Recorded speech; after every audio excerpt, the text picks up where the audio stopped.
तो चलिए अभी हम आ गए हैं मीटियोर 350 की ड्राइविंग सीट पर और बात करते हैं कि क्या कुछ मिलता है इसके ड्राइव करते वक्त।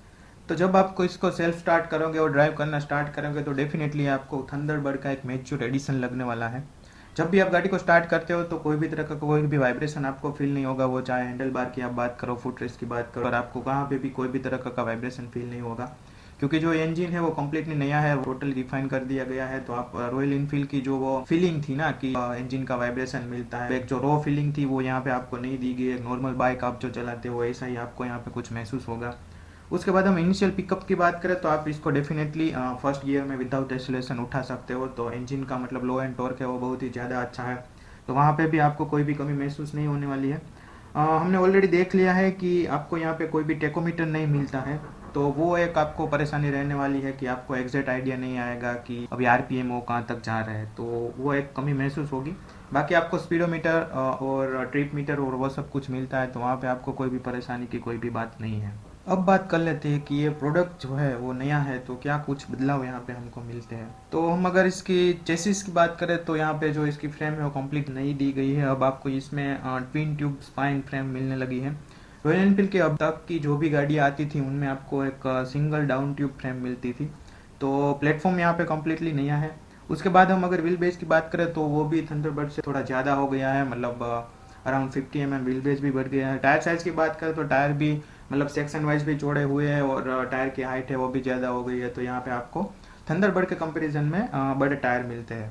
अगर हमें इसके इंजन के बारे में बात करें तो इंजन कम्प्लीटली नया है। इसमें आपको एक अब एडिशनल बैलेंसर शाफ्ट मिलने लगा है, तो इंजन में भी बहुत ही रिफाइनमेंट ज़्यादा हो गया है और इंजन जो है नॉर्मल बाइक की तरह बिहेव करने लगा है। इसका जो इंजन है वो हमें 22 bhp का पावर ऑफर करता है अराउंड 6100 आरपीएम तक, और इसका जो टॉर्क है वो 27 Nm का ऑफर किया जाता है हमें 4000 आरपीएम तक। तो इस इंजन के साथ जो लो एंड टॉर्क है वो बहुत ही बढ़िया है, मतलब बहुत ही ज़्यादा है। अगर आप इसको लोअर स्पीड में हायर गियर में रखना चाहे तो वो भी पॉसिबल है। मैं अगर एक एग्जांपल के तौर पे आपको समझाऊँ तो मैं खुद इस गाड़ी के साथ वो ट्राई कर रहा था कि मैं अराउंड 35 की स्पीड पे हूँ और मेरे को फिफ्थ गियर में गाड़ी चलानी है, तो वो डेफिनेटली पॉसिबल रहता था। गाड़ी थोड़ा बहुत वाइब्रेशंस ज़्यादा देगी उस टाइम पे जब आप लोअर स्पीड पे इसको पिक करने की ट्राई करोगे, पर टोल होने की कोई बात नहीं है, आप डेफिनेटली गाड़ी को है वो उठा सकते हो, तो वहाँ पे भी कोई भी दिक्कत नहीं है। दूसरी बात अगर इसके इंजन के बारे में करें तो यहाँ पे जो इसकी मिड रेंज है वो बहुत ही कैपेबल है। अगर आप सेमी गियर में आपको इसको अगर लोअर स्पीड से हाई स्पीड तक ले जाना है तो वो डेफिनेटली पॉसिबल है, तो वहाँ पे भी आपको कोई भी परेशानी नहीं होगी। अगर हम सिटी ड्राइविंग की बात करें तो ये जो आपको मिड रेंज है वो बहुत ही लंबी मिलती है, तो सिटी ड्राइविंग में आपको गियर चेंज करने की उतनी ज़्यादा नौबत नहीं आएगी, तो वो भी एक पॉजिटिव पॉइंट है यहाँ पे। उसके बाद अगर हम पिकअप की बात करें तो पिकअप आपको यहाँ पे बहुत ही अच्छा मिलने वाला है। आपको ओवरटेकिंग करने के लिए कभी भी कोई भी तरह का कुछ सोचना नहीं पड़ेगा, कोई प्लानिंग करने की ज़रूरत नहीं है। जैसे ही आप एक्सीलरेट करोगे बाइक को तो वो मतलब इमीडिएटली आपको रिस्पॉन्स देगी, और अगर आप राइट गियर में हो तो आपको गियर शिफ्ट करने की भी ज़रूरत नहीं है। इंजन है वो बहुत ही रिस्पॉन्सिव है और बहुत सारा पावर इस इंजन के साथ आपको मिलता है, तो वहाँ पे आपको कोई भी तरह की कोई भी प्रॉब्लम नहीं आने वाला है। बात करें अगर इसका ड्राइविंग डायनामिक्स के बारे में तो क्या ये सिटी यूजर्स के लिए सही है या फिर सिर्फ हाईवे यूजर्स के लिए ही बेहतरीन गाड़ी है। तो सिटी यूजर्स के लिए डेफिनेटली आपको कोई भी परेशानी नहीं होने वाली है। हालांकि इस गाड़ी का वेट बहुत ही ज़्यादा है, 191 kg के अराउंड है, मतलब अराउंड 200 kg आप मान लो। पर सिटी ड्राइविंग में आपको मैंने आपको ऑलरेडी इंजन के बारे में बोला कि जो टॉर्क बैंड है वो बहुत ही ज़्यादा मिलती है, मिड रेंज जो बहुत ही अच्छी है, तो सिटी ड्राइविंग में आपको कोई भी परेशानी नहीं होने वाली है। आप आराम से इसको सिटी में मनोवर कर सकते हो। जैसे कि मैं अभी गाड़ी चला रहा हूँ तो मैं सिटी में ही चला रहा हूँ और मेरे को तो कोई भी प्रॉब्लम नहीं हो रहा है। मैं इस बाइक को पिछले 4 महीनों से चला रहा हूँ और साथ साथ इसके बाजू में रॉयल एनफील्ड क्लासिक 350 को भी चला रहा था। तो अल्टीमेटली ये बाइक है वो सिटी ड्राइविंग के लिए बिल्कुल सही है। आपको ऐसा नहीं है कि सिर्फ हाईवे पे ही मतलब अच्छा कंफर्ट हो और हाईवे पे चलाने के लायक ही है, सिटी में आप डेफिनेटली इसको यूज़ कर सकते हो, ट्रैफिक कंडीशन में भी आप चला सकते हो। सिटी ड्राइविंग में आपको जो इजीनेस मिलता है उसका एक रीज़न वो भी है कि इसकी जो सीट हाइट है, ड्राइविंग सीट हाइट, वो काफ़ी नीची दी गई है। अगर आपको उससे भी ज़्यादा लो हाइट चाहिए तो वो भी आप कर सकते हो। यहाँ पे मैंने ऑलरेडी बोला था कि एक लोअर हाइट का भी ऑप्शन आता है, तो आप वो सीट अगर इंस्टॉल करवानी है तो वो भी कर सकते हो। अगर आपकी हाइट छोटी है तो सिटी ड्राइव में मतलब आपको बहुत ही ज़्यादा कंफर्टेबल हो जाएगी वो, अगर आप लोअर सीट इंस्टॉल करवाते हो तो। उसके बाद अगर हम इसके गियर बॉक्स की बात करें तो रॉयल एनफील्ड ने अब इस प्रोडक्ट के साथ गियर बॉक्स में एक बहुत ही बड़ा अचीवमेंट आप बोल सकते हो कि किया गया है। मैंने आपको ऑलरेडी बताया कि मैं क्लासिक 350 को भी इसके साइड बाय साइड चला रहा था, तो इसका जो गियर शिफ्ट है वो मतलब प्रॉपर हो गया है। जैसे हमने सुजुकी और अदर मैन्युफैक्चर का देखा है कि गियर जो स्लॉट होते हैं वो प्रॉपर तरीके से होते हैं। तो इस प्रोडक्ट के साथ वो उन जैसा ही हो गया है, दूसरी कंपनी की हम जो बाइक चलाते हैं ऐसा ही। पर जो मैं क्लासिक 350 चला रहा था वो उसका मॉडल कुछ 2017 2018 का था, तो वहाँ पे मतलब डेफिनेटली गियर बॉक्स के साथ इश्यू था। हमें पता नहीं चलता है कि प्रॉपरली ये गियर स्लॉट हुआ कि नहीं, तो कई बार हम उसको दूसरी बार भी स्लॉट कर देते हैं। दूसरी बात गियर बॉक्स के बारे में ये है कि आपको यहाँ पे जो टेकोमीटर इसका है उसमें गियर शिफ्ट इंडिकेटर, मतलब MID में आपको गियर शिफ्ट इंडिकेटर भी मिल जाता है, तो आपको परेशान होने की बात नहीं है कि मेरी बाइक है वो भी किस गियर में है वो आपको पता नहीं चलेगा। बहुत ही बढ़िया गियर बॉक्स हो गया है, आपको मतलब हर टाइम सही गियर में ही आप स्लॉट हो गए तो वहाँ पे भी कोई भी आपको झंझट महसूस नहीं होने वाली है। उसके बाद अगर हम बात करें इसकी राइड एंड हैंडलिंग के बारे में, तो सस्पेंशन सेटअप की अगर हम बात करें तो फ्रंट में आपको डेफिनेटली टेलीस्कोपिक मिलते हैं और रियर में ट्विन ट्यूब शॉक एब्जॉर्बर आपको सस्पेंशन मिलते हैं। सस्पेंशन के बारे में मैं एक बात बताना आपको भूल गया था कि ये जो इसका रियर सस्पेंशन है वो एडजस्टेबल आता है, उसको आप 6 स्टेप एडजस्ट कर सकते हो।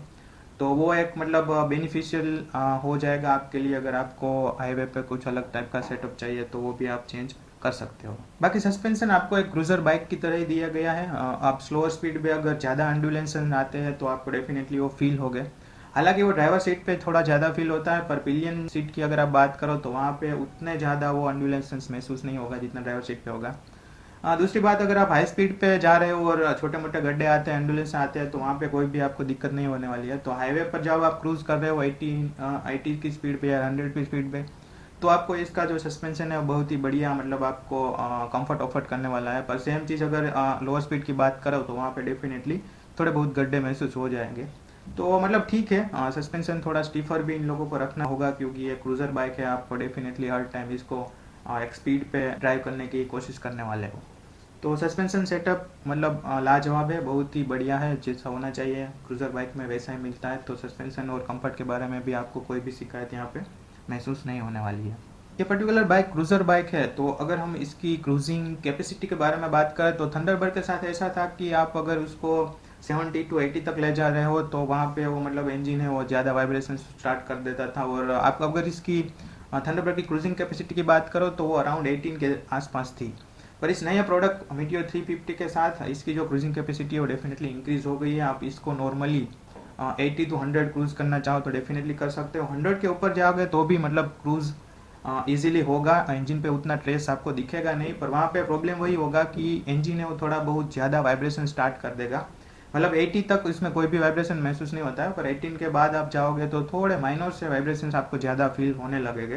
तो उसका इंजन पे ज़्यादा लोड डालोगे तो वो इंजन का है वाइब्रेशन वो ज़्यादा हो जाएगा। तो वहाँ पे भी कोई मतलब उतना बड़ा परेशानी नहीं है। और नॉर्मली जो 80 की 100 की स्पीड होती है वो मतलब ठीक ठाक होती है हमारे इंडियन हाईवे के हिसाब से, तो वहाँ पे भी कोई प्रॉब्लम नहीं है। आप उतनी जो इसकी क्रूजिंग कैपेसिटी है वहाँ पे आप चलाइए और आपको माइलेज भी आपको सही ठीक ठाक मिल जाएगी वहाँ पे, और आप अपनी जो स्पीड है वो भी ठीक ठाक अचीव कर पाओगे।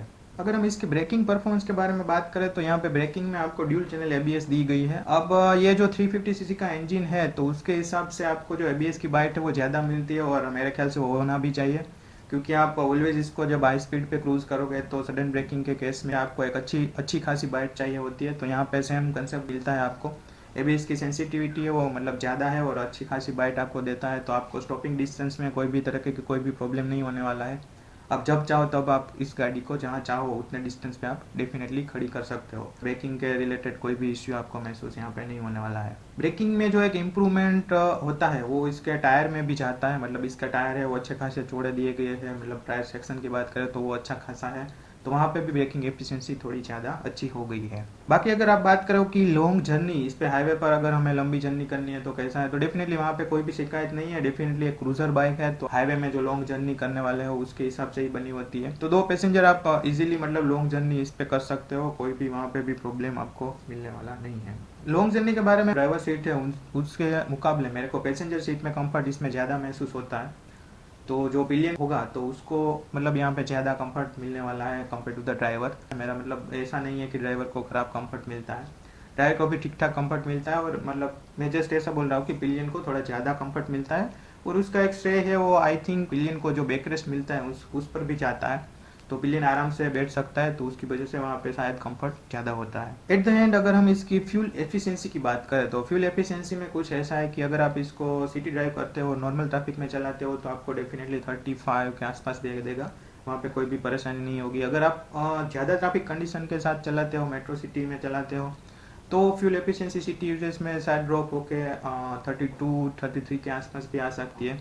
अगर हम हाईवे की बात करें और नॉर्मल क्रूजिंग की बात करें, जो इसकी रेंज है वो 80-100 की है, तो 80-100 आप क्रूज़ करते हो तो आपको ये फ्यूल एफिशिएंसी डेफिनेटली अराउंड 40 भी दे देगा, और 14 के अप भी जा सकती है अगर आप नॉर्मल और प्रॉपर तरीके से इसको ड्राइव करें। तो मेरे ख्याल से 350 सीसी के मुकाबले की जो फ्यूल एफिशिएंसी है वो बहुत ही बढ़िया फिगर है। 35 और 40 की फ्यूल एफिशिएंसी आपको निकाल के देता है। तो बस यही थे मेरे कुछ कमेंट्स रॉयल एनफील्ड मीटियोर 350 के बारे में। अगर आपको इस वीडियो अच्छा लगा हो तो आप लाइक शेयर सब्सक्राइब कर सकते हो, और आपका कोई भी कमेंट और कोई भी क्वेश्चन हो रॉयल एनफील्ड मीटियोर 350 के बारे में तो आप मेरे को कमेंट सेक्शन में पूछ सकते हो, या फिर मैंने इंस्टाग्राम का मेरा जो हैंडल है वो यहाँ पे डिस्क्रिप्शन में डाला हुआ है, तो वहाँ पे जाकर भी आप मेरे को डीएम कर सकते हो।